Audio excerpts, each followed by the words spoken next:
This is how desperate the people in northern Gaza are. This aid truck, filmed at the end of January, is one of the last to enter the region. And here's why: aid so often caught in the fighting. Now CNN can exclusively reveal that this truck carrying vital food headed for northern Gaza was hit on February 5th by an Israeli shell, despite an agreement to provide a safe route.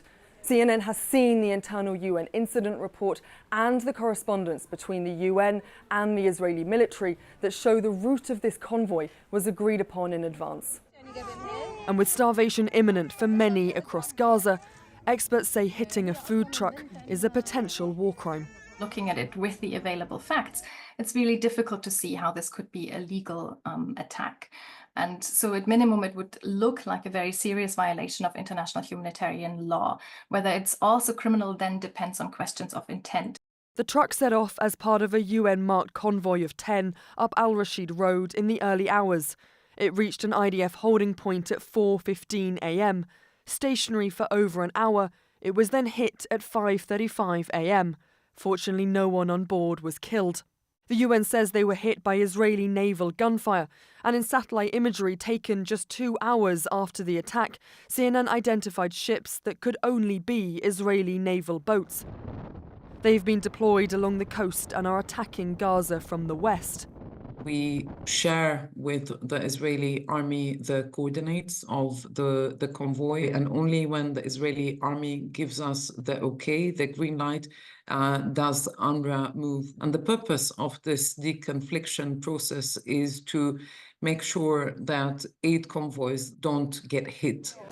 It's not the first time this has happened. Many other aid trucks have been hit since the beginning of this conflict. The UN says northern Gaza is still home to a reported 300,000 civilians. UNRWA says half of its mission requests to the north have been denied since January. And since this latest attack, they have taken the painful decision to stop trying to deliver aid to the north at all.